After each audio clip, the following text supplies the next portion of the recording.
ప్రజలారా వినరండి ఈ సత్య సువార్త, సర్వజనులారా కనరండి ప్రభు సత్య సువార్త. వినవచ్చిన ప్రియులకు విమోచన యేసు వార్త. ప్రభు అయిన యేసుక్రీస్తు వారి యొక్క నామంలో మిమ్మల్ని అందరినీ ప్రేమతో ఈ సత్య సువార్త అనే ఈ కార్యక్రమానికి నేను ఆహ్వానాన్ని తెలియజేస్తున్నా. హై ఫ్రెండ్స్, మనమందరం దేవుని యొక్క బిడ్డలం. దేవుని యొక్క బిడ్డలంగా ఉండే భాగ్యం దేవుడు మనకు అనుగ్రహించినాడు. ఈరోజు మీరు ఎవరైనా సరే, I'm telling you once again, you are a child of God. నీవు దేవునికి సంబంధించిన బిడ్డవి. నువ్వు దేవుని కుటుంబానికి సంబంధించినటువంటి బిడ్డవి. ఆ దేవాతి దేవుడు నీ జీవితంలో ఆయన ఎన్నో మేలులు ఆయన చేస్తూనే ఉండి ఉన్నాడు. మన జీవితంలో మనం ఉండవలసినటువంటిది, మన యొక్క కోరిక ఎలా ఉండాలి అని అంటే, మనం ఆ యేసునే మనం వెతుకుతూ ఉండాలి. ఆ యేసు కొరకే మనం కనిపెట్టుకుంటూ ఉండాలి. అయితే చాలాసార్లు మనం ఏం చేస్తూ ఉంటామనంటే, సువార్తరాజు గారిని చూడడానికి ఇష్టపడుతూ ఉంటాం కదా. నేను ఈరోజు వాస్తవానికి నేను ఇలా బయటకు వచ్చినప్పుడు కాకినాడలో ఒకరింటికి నేను వెళ్ళవలసి వచ్చింది. ఆ ఇంటికి వెళ్ళేసరికి ఆ ఇంట్లో ఉన్నటువంటి వాళ్ళందరూ చాలామంది వచ్చిన్నారు ఆ ఇంట్లోని. వాస్తవానికి ఇట్స్ ఎ కోఇన్సిడెన్స్ అనమాట. నేను వేరొక పని మీద ఒకరిని కలుసుకోవడానికి అన్నట్టుగా నేను ఆ ఇంటికి వెళ్ళటం జరిగింది.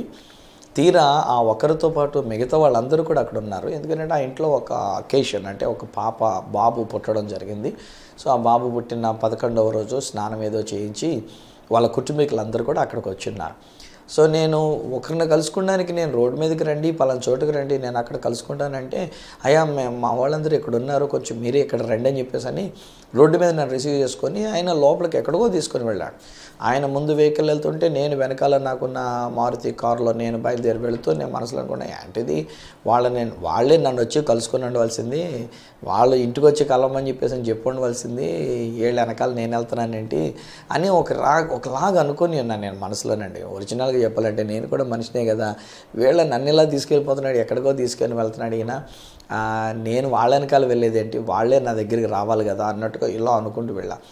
తీరా అక్కడికి వెళ్ళేసరికి అక్కడ కుటుంబం అంతా ఉన్నారు. ఒక పెద్ద తల్లి గారు, వారి యొక్క కుమార్తెలు, వారికి సంబంధించిన బంధువులు, ఆ కుమార్తె యొక్క బిడ్డలైనటువంటి వారు, ఆ కుమార్తె యొక్క బిడ్డలకు సంబంధించిన బంధువులైనటువంటి వారు, ఇలాగున దాదాపు ఒక 20 మంది ఎంతమంది ఆ బంధువులైనటువంటి వాళ్ళందరూ కూడా అక్కడ ఉండి ఉన్నారు. వాళ్ళు ఎంత సంతోషించారంటే, అయ్యా మిమ్మల్ని స్టేజీల మీదనే చూస్తూ ఉన్నామండి, మిమ్మల్ని టీవీలోనే చూస్తున్నామండి, ఈరోజు ఎంత దగ్గరగా మా దగ్గరికి వచ్చారో మాకెంత సంతోషం అండి, మీ కొరకేనేమో ఈరోజు మాకు ఈ కార్యక్రమం ఏర్పాటు చేసుకున్నాం, మీ చేతుల మీదుగా బిడ్డ దీవించబడడం దేవుని యొక్క ఉద్దేశం ఏదో, ఇదిగోండి ఈ బిడ్డని మీరు ఆశీర్వదించండి అని 11 రోజులు ఆ చంటి బిడ్డని నా చేతిలో పెట్టి నేను ఆ బిడ్డని దీవించాలని కోరుతున్నప్పుడు నా మటుకు నేను చాలా ఇదైపోయానండి. అయ్యో ప్రభా, నేనేంటి ఇంతకుముందు ఇలాగ అనుకున్నాను, వీళ్ళ వెనకాల నేను వెళ్తున్నానేంటి, వాళ్ళే నా దగ్గరికి రావాల్సినటువంటిది పోయి నేను వీళ్ళ కోసం వాళ్ళ ఇంటికి నేను వెళ్ళటం ఏంటి, అసలు నిజానికి నా దగ్గర రమ్మని చెప్తే సరిపోను కదా అని ఇలాగ నేను ఫీల్ అవుతూ వచ్చాను అయినా. కానీ నువ్వు ఎంత మంచి దేవుడోనైనా, వీళ్ళు ఎంత ప్రేమతో వాళ్ళు ఎదురు చూస్తూ ఉండిన్నారు. అఫ్కోర్స్ అక్కడ మరలా నేను తమాయించుకొని, నేను జ్ఞాపకం చేసుకొని, నేను ఆ ప్రభుని స్తుతించిన విషయం వాళ్ళతో కూడా చెప్పినటువంటి మాట ఏమనంటే, నాయన నేను కాదు, నా దేవుడు ఇది ప్లాన్ చేస్తున్నాడు. నేనైతే మనిషిగా నేను ఇలాగ అనుకున్నా, మీ ఇంటికి నేను రావడం ఏంటి, ఎక్కడికో తీసుకెళ్తున్నాడు ఈ అబ్బాయి, నన్ను ఎక్కడికో తీసుకొని వెళ్ళటం ఏంటి, వాళ్ళే నా దగ్గరికి వచ్చి నన్ను కలుసుకొని మాట్లాడవలసినటువంటి అవసరత వాళ్ళకు ఉంది అని చెప్పేసి నేను అనుకున్నా. ఇది మానవరీత్యా నాకున్న ఆలోచన. కానీ మీరు ఆశించింది దేవుని కొరకు ఆశించారు. అంటే నేను కాదు వచ్చింది, నేను ఆ దేవుని పేరు మీద వచ్చాను కనుక నాకంటే ముందు ఆ దేవుడు మీ దగ్గరకు వచ్చినాడు. ఆ ప్రభు అయిన యేసుక్రీస్తు వారు మీ దగ్గరకు వచ్చినారు. ఆయనే మీ ఇంటిలోనికి వచ్చినారు. ఆయనే మిమ్మల్ని వెతుక్కుంటే ఇక్కడికి వచ్చినారు. నా మైండ్కైతే I don't have any mind to come to your house. మీ ఇంటికి రావడానికైనటువంటి ఆలోచన అనేది నాకు పిసరంతా కూడా లేదు, ఇసుమంతా కూడా నాకు లేదు. కానీ దేవుడు నాకంటే ముందుగా ఇంట్లోకి వచ్చారు కనుక ఆ దేవుడు నన్ను ఇక్కడ తీసుకొని వచ్చినారు. ఈరోజు నేను సిగ్గుపడుతున్నా, నేను నిజానికి చాలా బాధపడుతూ ఉన్నా. ఎందుకు నేను ఇట్లాంటి ఆలోచన నేను కలిగి ఉన్నానని చెప్పేసి అని నన్ను నేను కించపరుచుకొని ఉన్నా, బాధ పెట్టుకొని ఉన్నా. తర్వాత తప్పు ఒప్పుకొని నా ప్రార్థన చేసేటప్పుడు కూడా, ప్రభువా నేను మానవ మాత్రుడినైనా, నేనైతే ఇంటికి ఎందుకు వెళ్తున్నాను ఏంటి, వీళ్ళే నా దగ్గర రమ్మనాలి కదా, వీళ్ళే నా దగ్గర రావాలి కదా, అలాంటిది నేను వీళ్ళ ఇంటికి వెళ్ళడం ఏంటి, వీళ్ళ దగ్గరికి వెళ్ళడం ఏంటి అని అనుకున్నా.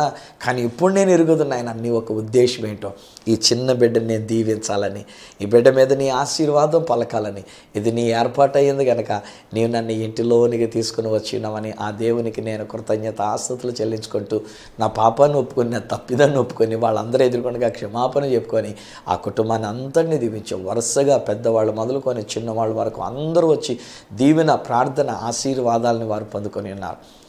దేవుని ఏర్పాటు ఎంత అద్భుతంగా ఉంటుందో బైబిల్ గ్రంథంలో కూడా నేను చూసినప్పుడు ఇలాంటి సన్నివేశమే ఒకటి. నా ప్రభు అయిన యేసుక్రీస్తు వారు ఆయన జరిగినటువంటి ఒక విషయం. ఆయన ఎరికో అనేటువంటి ఒక ప్రాంతానికి వెళ్ళి ఉన్నారు.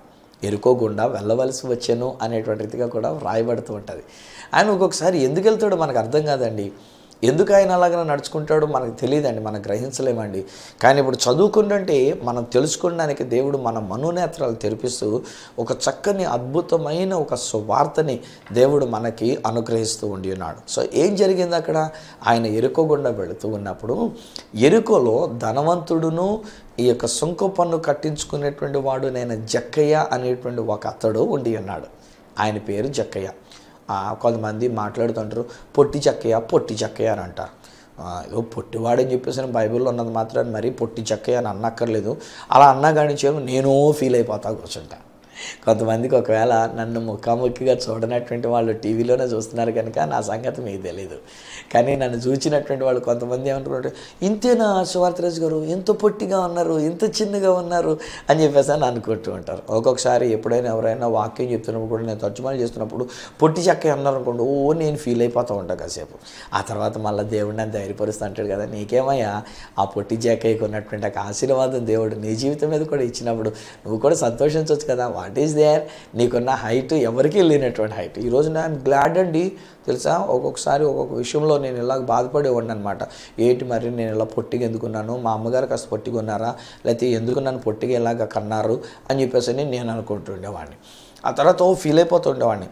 కానీ రాను రాను నేను తెలుసుకున్నటువంటి ఒక విషయాలు ఏంటంటే, కొంతమంది దైవజనులకు నేను తర్జుమాలు చేస్తూ ఉన్నప్పుడు వాళ్ళు అంటున్నటువంటి మాటలు ఏంటంటే, మిమ్మల్ని ఎందుకు తర్జుమా చేయడానికి కోరుకున్నారో తెలుసా అండి సువార్తరాజు గారు అంటూ వాళ్ళ కుటుంబీకులు వాళ్ళ బంధువులు మాట్లాడుతూ వాళ్ళు అంటారు కదా, ఆయనకంటే నేనంట కొంచెం కొరసగా ఉన్నందు చేత ఎంత కంఫర్టబుల్గా ఉంటుందంట ఇంగ్లీష్లో చెప్పేవాడికి.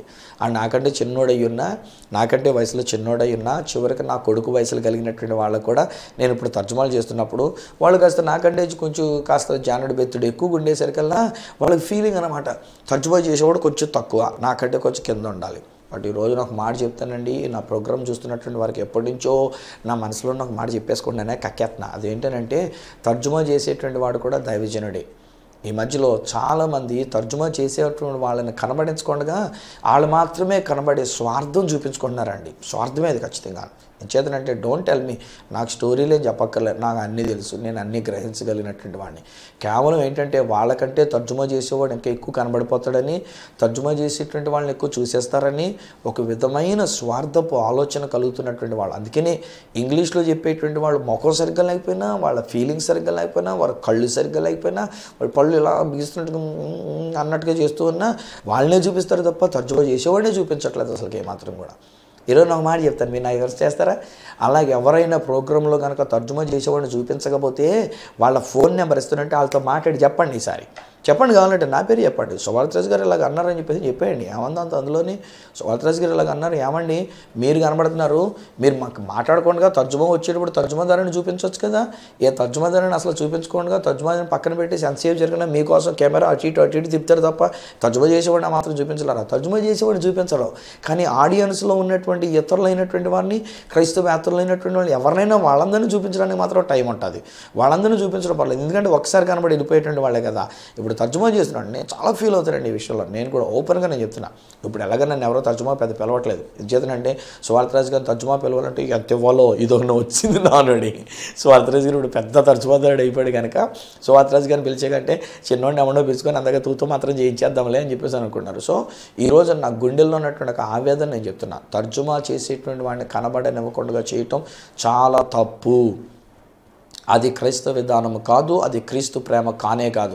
కథలు చెప్పొద్దు, మాకు డబ్బింగ్ చేయడానికి మాకు కుదరట్లేదండి. డబ్బింగ్ ఎన్ని సినిమాలు డబ్బింగ్లు చేయట్లే, వేరే విషయాల్లో చేసినటువంటి ఒక సినిమాలకు డబ్బింగు వాటికి చేయగలిగింది.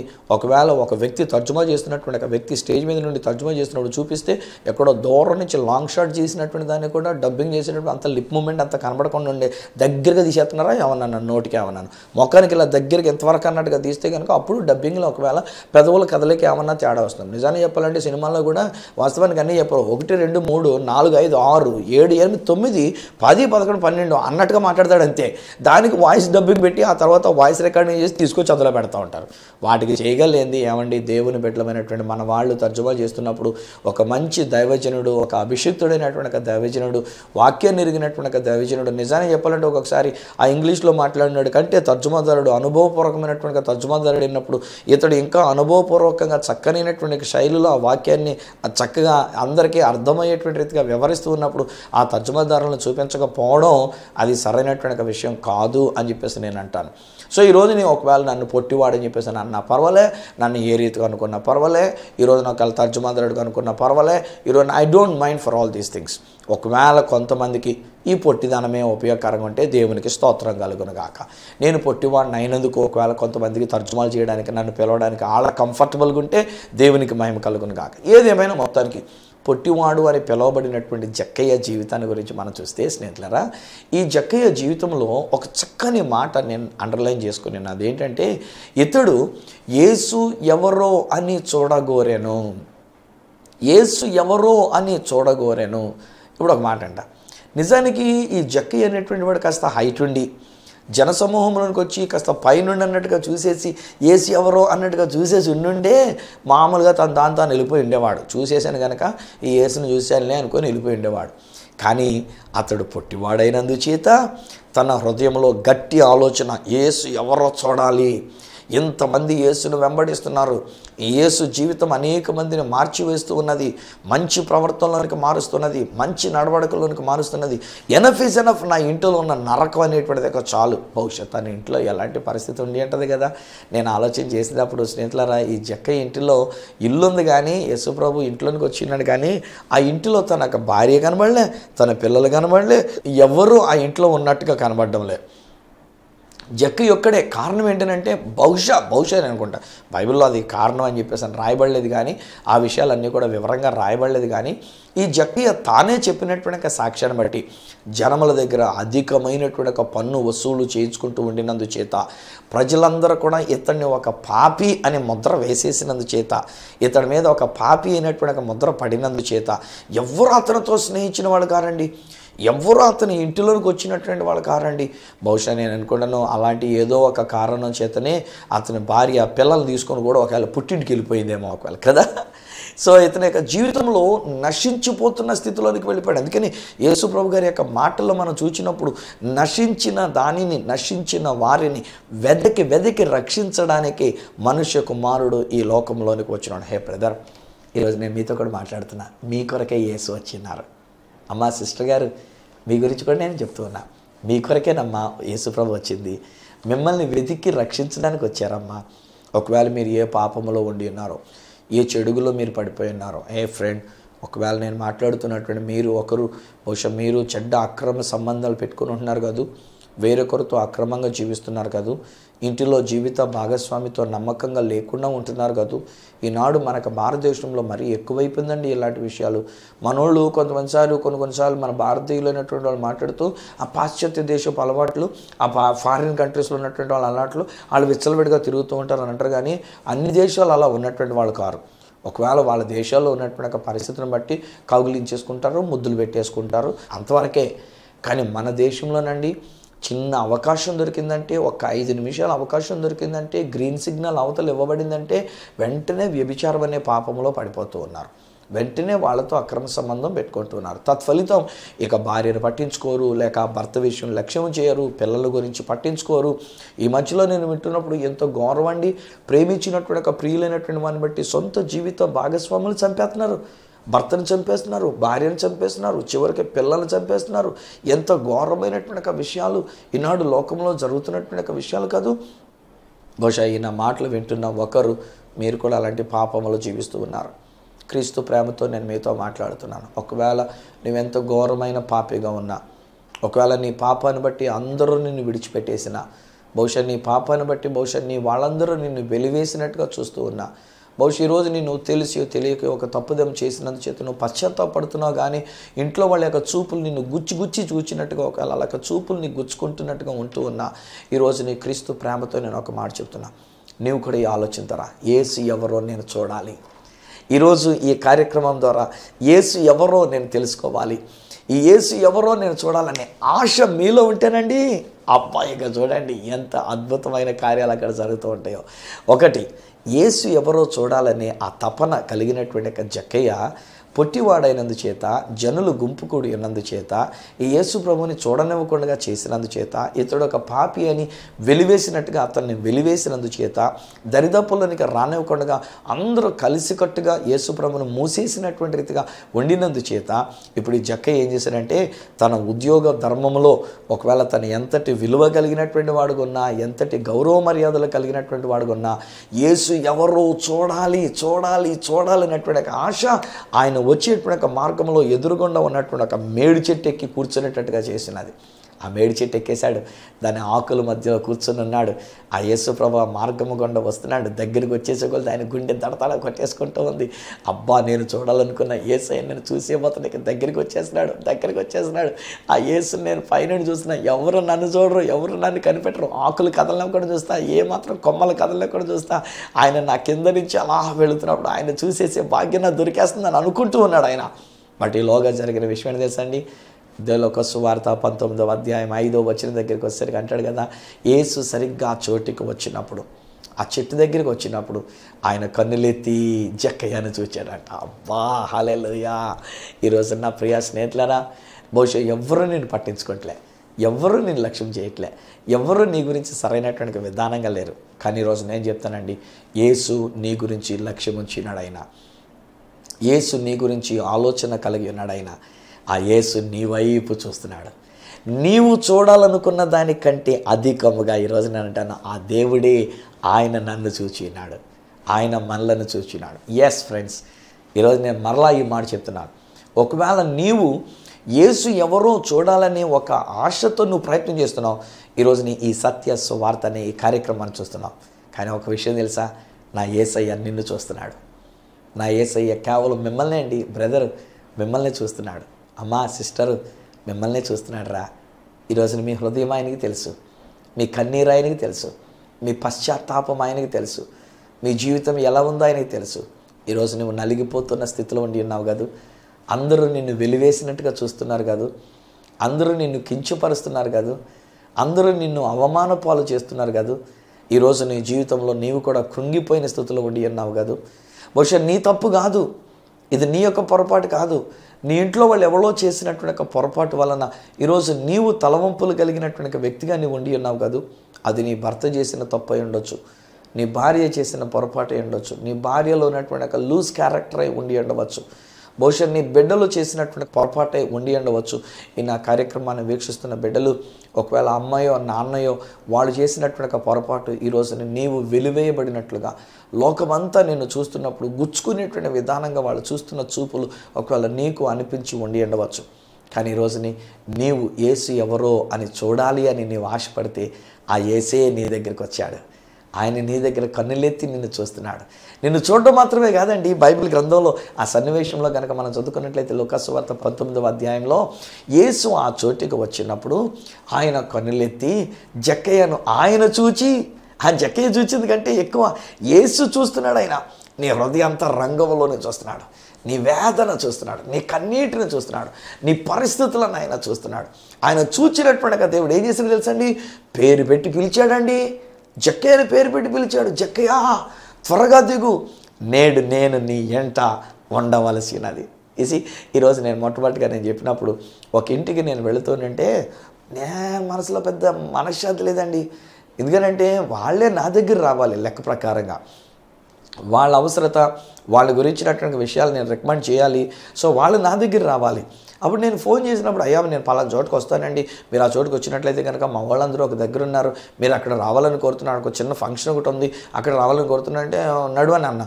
తీరా అక్కడికి వచ్చిన తర్వాత నన్ను తీసుకుని వెళ్తుంటే అక్కడి నుంచి ఇంకో సందు ఇంకో చోట తిప్పి ఏదో తీసుకుని వెళ్తుంటే మనసులో చిక్కాక అనిపించి, ఏంటి ఇతను ఎక్కడికో నన్ను తీసుకొని వెళ్తున్నాడు, ఎక్కడికి నేను వెళ్ళేదేంటి, వాళ్ళనే నా దగ్గర రమ్మని చెప్పి ఉండవలసింది, నేను వెళ్ళటం ఏంటి, ఇలా నేను అనుకుని ఉన్నా. కానీ ఆ తర్వాతే నేను తెలుసుకున్న విషయం ఏంటంటే, నా యేసయ్య ఆ ఇంటిలోనికి వెళ్ళి అన్నాడు. ఆ చిన్న బిడ్డని దీవించడం, అది నా యేసయ్య ప్రణాళిక ఉన్నది. దైవ సేవకుడిగా నేను నా చేతుల్లో ఆ బిడ్డను పెట్టినప్పుడు, నేను ఆ బిడ్డని ఎత్తుకొని ఆ బిడ్డ కొరకు నేను దీవెన ప్రార్థన చేయటం, అది నా దేవుని యొక్క ప్రణాళిక అన్నది. I didn't know that. నాకు అది తెలియలేదు.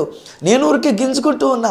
నేను వెళ్ళేదేంటి వీళ్ళింటికి, నేను వెళ్ళేదేంటి ఎక్కడికో సందుల్లోనికి, నేను వెళ్ళేదేంటి ఎక్కడికో ఆ కుర్రోడు తీసుకొని వెళ్తానంటే ఆ కుర్రోడు తీసుకొని వెళ్ళేటువంటి మార్గంలోనికి నేను వెళ్ళేదేంటి అనేది నా మనసు, మనిషి మనసు. కానీ నా దేవుని యొక్క మనసు ఏంటంటే, మీ ఇంటిలోనికి వచ్చేసారు. నా ప్రియ స్నేహితులారా, మీ ఇంట్లోనికే మీ గురించే నేను మాట్లాడుతున్నాను. మీ ఇంటిలోనికే నా యేసయ్య వచ్చినారు మిమ్మల్ని దీవించడానికి. మీ ఇంటిల్లిపాదికి రక్షణ కలిగిందని తెలియచెప్పడానికి ఆ యేసయ్య ఇంటిలోనికి వచ్చినారు. ఆ యేసు వస్తే ఆయన ఒక మాట నిందవేయలేదండి, ఒక్క మాట తిట్టలేదండి.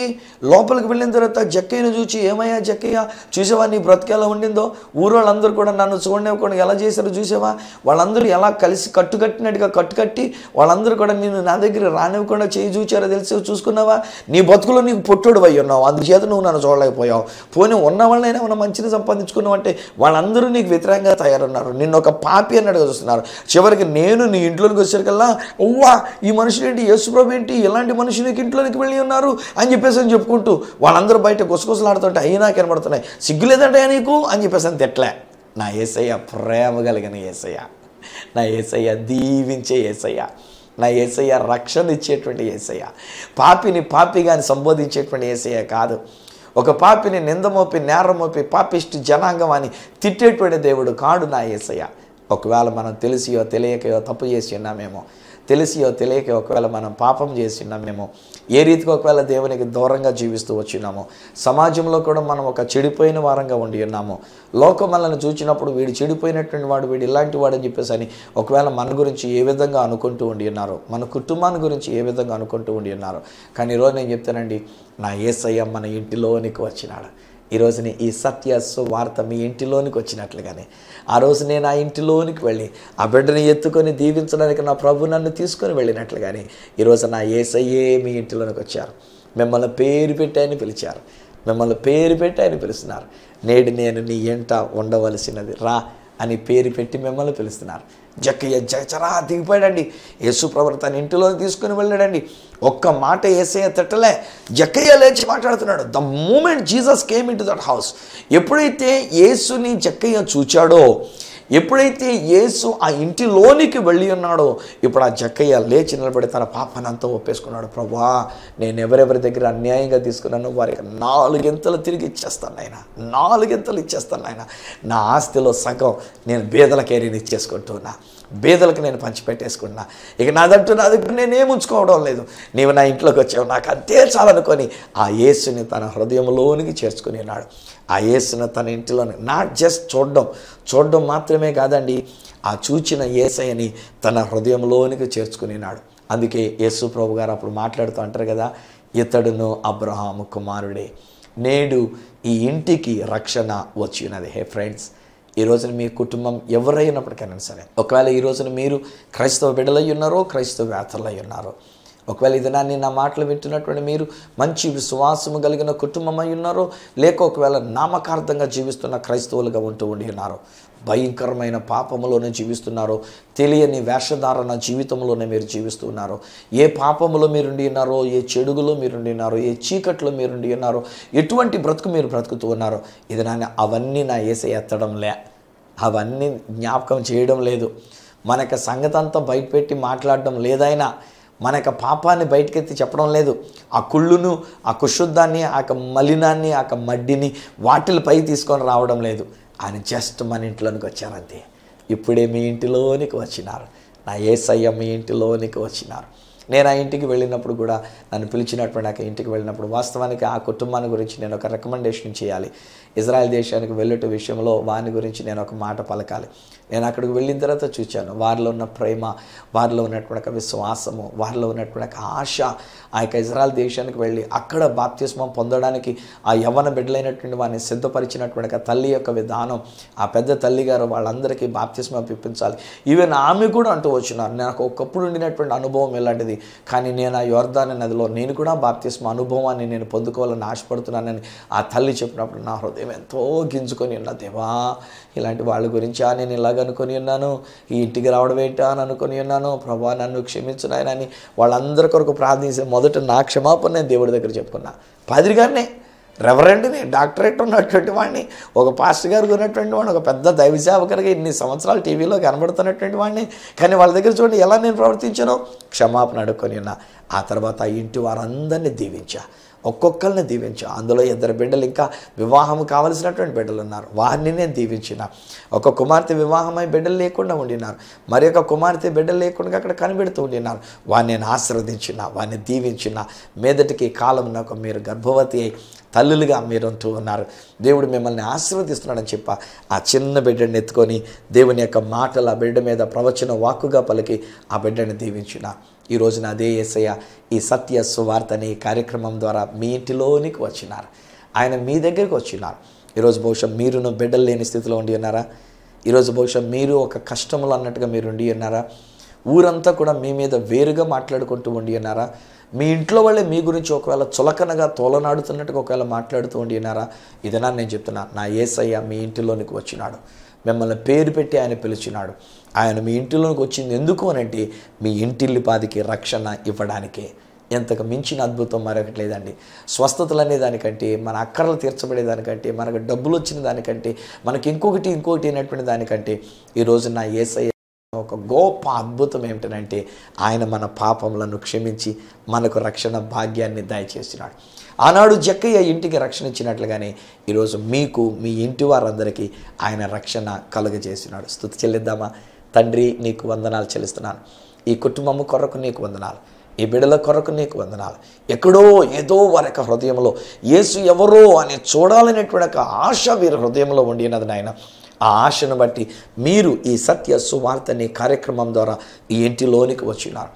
లోకం మా పట్ల ఎలా ప్రవర్తించినా, మా ఇంట్లో వాళ్ళు మా పట్ల ఎలా ప్రవర్తించినా, ఒకవేళ మా తప్పిదం ఏ విధంగా ఉండినప్పటికైనా సరే, మా పొరపాట్లు మాకు ఏ విధంగా ఉండినప్పటికైనా సరే, ఒకవేళ మేము మాకున్నటువంటి స్థితిగతులను బట్టి నశించిపోతున్నటువంటి వారంగా మేము ఉండి ఉన్నప్పటికైనా సరే, ఇది నన్ను మీరు మా ఇంటిలోనికి వచ్చినందు చేత, మీరు మమ్మల్ని చూచినందు చేత, మీరు మమ్మల్ని పేరు పెట్టి పిలిచినందు చేత, మేమును మిమ్మల్ని చూచినందు చేత నీ వాక్యం సెలవిస్తుంది, బూదిగంత నివాసులారా నా వైపు చూచి రక్షణ పొందండి అని సెలవిచ్చినట్లుగా నీ రక్షణ ఈ ఇంటికి కలిగినది. యేసు నామములో నేను పలుకుతున్నా.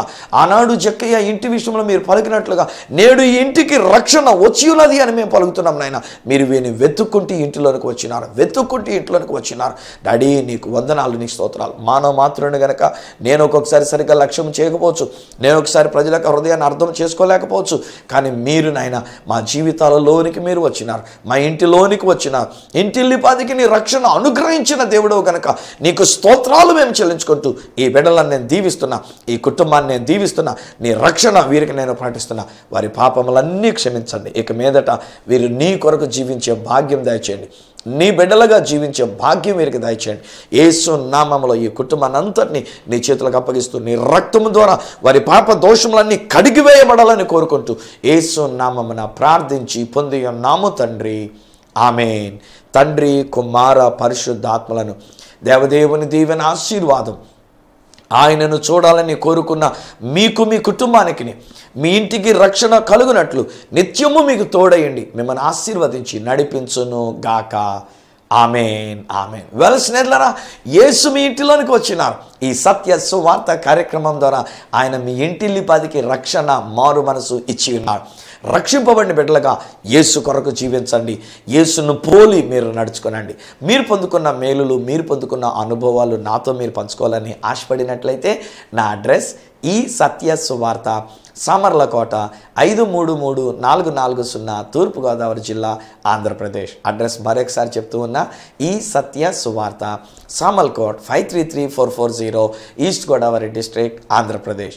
అప్పటికి ఒకవేళ నాతో మీరు పర్సనల్గా మాట్లాడాలని కోరుకున్నట్లయితే నా ఫోన్ నెంబర్స్ 9848110907, 9440040992,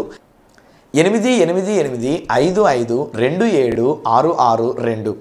ఒకవేళ నా ఈమెయిల్ ఐడి కావాలని కోరుకున్నట్లయితే నా ఈమెయిల్ ఐడి isathyasuvartha@gmail.com. మళ్ళీ రేపటి దినాన్ని ఈ సత్య సువార్త కార్యక్రమంలో మిమ్మల్ని కలుసుకునేటంత వరకు మిమ్మల్ని అందరినీ ప్రభువైన యేసుక్రీస్తు వారి యొక్క చేతులకు అప్పగిస్తూ మీకు మీ ఇంటిలో పదికి రక్షణ ప్రకటిస్తూ మీ దగ్గర సెలవు తీసుకుంటున్న మీ ప్రియ సహోదరుడు ఈ సత్య సువార్త రాజు.